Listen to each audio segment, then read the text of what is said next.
Master, please tell us about the retreat. Why do people travel to an isolated location, and how is this different from individual practice? The question about the retreat is a very important question that relates to self-development. Because when a person attends the seminar, they receive a lot of information and energy. People often say they are so overwhelmed that they have no idea how to comprehend it, or perhaps they can comprehend it and would like to start practicing. But they are so overwhelmed that they need something that will allow them to digest this knowledge. They need a way to break it down into parts. Although this takes place at the seminar, everything is explained very clearly. But the human mind is not ready to accept so much information. This is despite the information being transmitted through direct transfer. So a person needs to work with that. Retreats are needed to process this energy, process the knowledge that a person has received during the first initiation, by which I mean the seminar. Retreats take place in areas with high levels of energy so that a person can absorb this energy in order to transform themselves over 1 or 2 weeks. On average, it takes 9 to 10 days, depending on the cycles, and depending on the required work that will occur at the retreat. People practice every day at the retreat. They have exercises every morning, then a second morning class, which includes a break. There is another class after lunch, an evening class, and then satsanga, which is a wonderful opportunity to gather together for a discussion. This is because a lot of questions arise during practice, which you can work through at the retreat. When a question arises, you can experience it by asking a question and receiving an answer from the masters. You can experience it because a simple question and a simple answer isn't your own experience, but you obtain the experience under guidance and supervision. This opportunity to understand and advance yourself is available only at the retreat, and that is why people attend for a longer period of time. The seminar runs for 2 days, practically the whole day, while the retreat involves daily, accelerated work. I call it a sort of quantum shift. The moment that a person comes to the retreat and starts practicing, he or she gathers all their strength, which the masters help with, and he or she invests this energy, this information, and absorbs it very intensely. They thus elevate their consciousness, which is a very powerful form of awakening, but is also a big load. A person needs to get used to this load, for this is also self-development. The load isn't painful, but it is noticeable. So, what is this load? It is a mighty influx of the life force, but the nerve endings aren't always happy about it. Therefore, it feels to them as if they are struggling, as if the body is hurting. But in reality, this is the energy we are absorbing. Again, energy absorption occurs in the 42 Kriyas, which allow the nerve endings to open and teach the cells to acknowledge their divine nature. This leads to even more energy being absorbed. The power laid down inside us is then released. Enormous power is laid down into each and every cell, and there are a huge number of cells. This power gradually awakens and begins to perceive its own divine nature. That's what a retreat is. It is basically a very powerful advancement on the path to your evolution. Why does the retreat include energy processing days when there is no group practice and the whole group goes on an excursion? During such intensive work, people receive so much power, such enormous power, and such subtle power. It is basically the power of transcendental energy that is being collected in the body.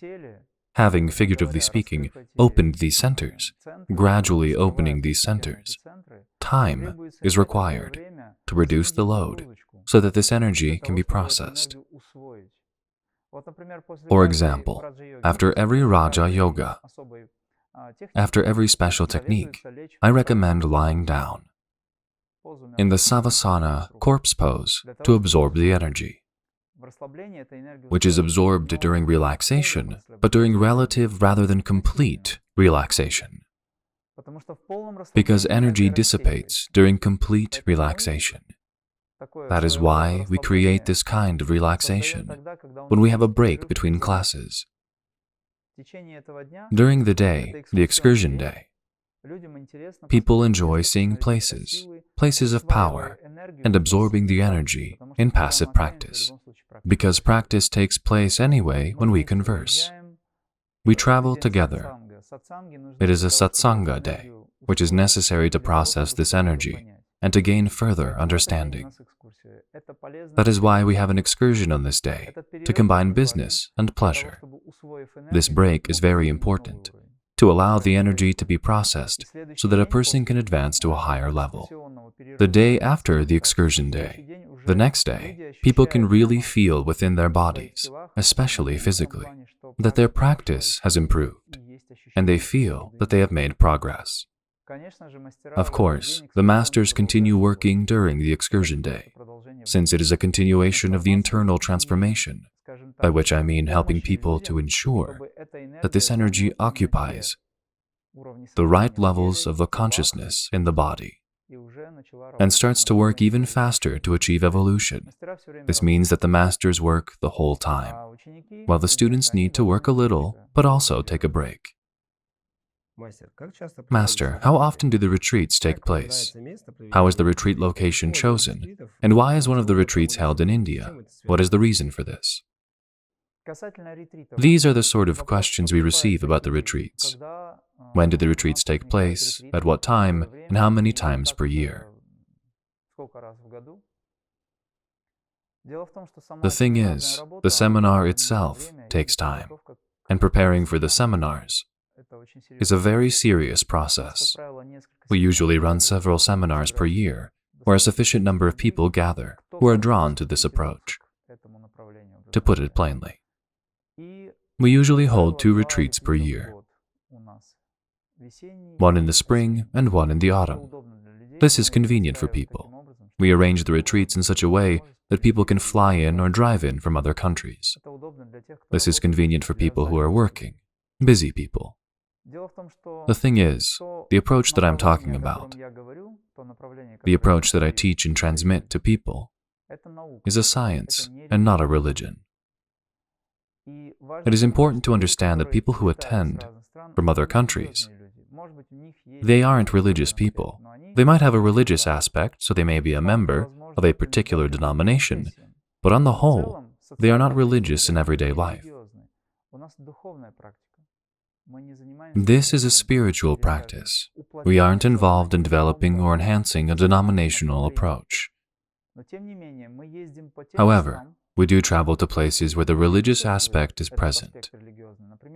For example, to India. Many people think that India has a religion of some kind, Hinduism or Buddhism. This isn't the case. First of all, there are a huge number of religious schools in India. This is true.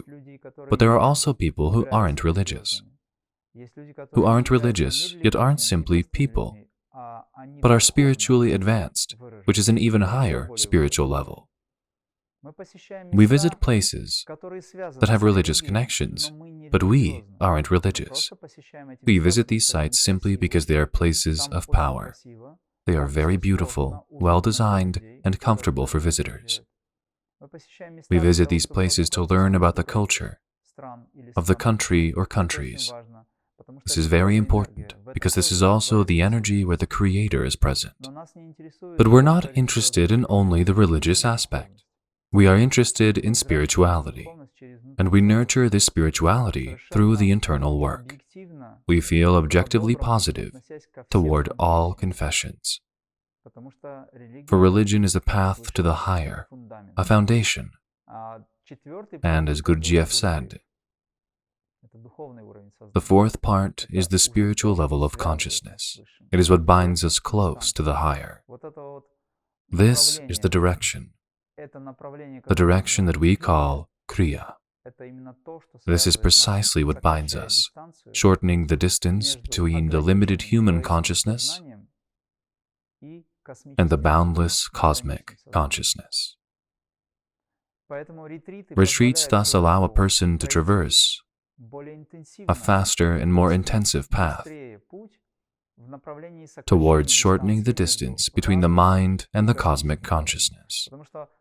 In its way, Kriya Yoga is a path toward the cosmic consciousness, as I previously said. It is an open, direct, and very short path. A person's goal is to figure out this matter without becoming distracted by any external rituals, because it is a wholly internal process. Religion is all about external rituals, and if someone is interested in that, the two can be combined. But in any case, the emotions inside, the happiness inside, feeling the love is an internal process. I try to find such places, of course, that this is a process coming from above, so I don't exactly find them, but I chose places that will help people to achieve serenity.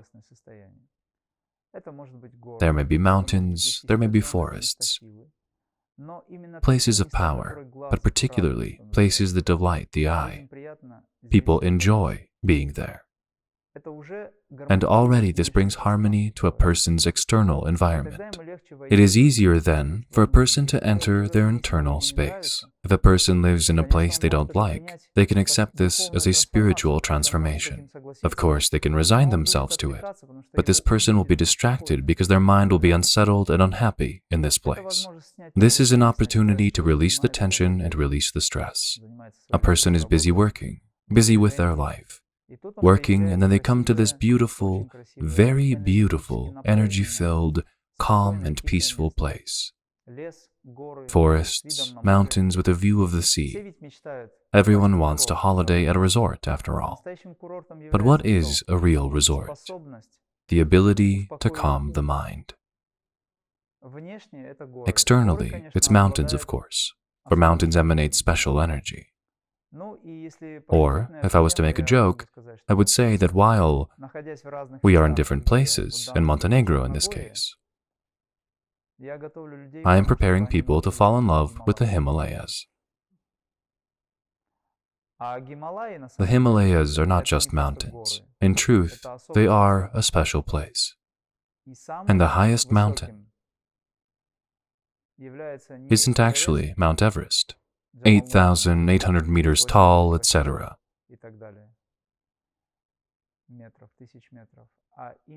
But the Everest of our internal elevation, the highest peak inside us, where we rise above everything and reach the height that we can perceive as the principle of the higher self. Of course, the external mountains enable a person to feel the strength and the stability, since according to Hinduism, and according to Vedic tradition in particular, by summarizing everything, we get the concept of Giri. Giri means mountain, which is very close to the Russian term. Giri is from Sanskrit, Swami order and Giri order, which means the point where a person has reached stability. Yogananda Giri and Yuktaswar Giri were people who had reached spiritual stability. They were as stable as a mountain and could not be moved in the direction of their own higher self. It is the stability that forms the permanence of spiritual strength. This is the crux of the matter.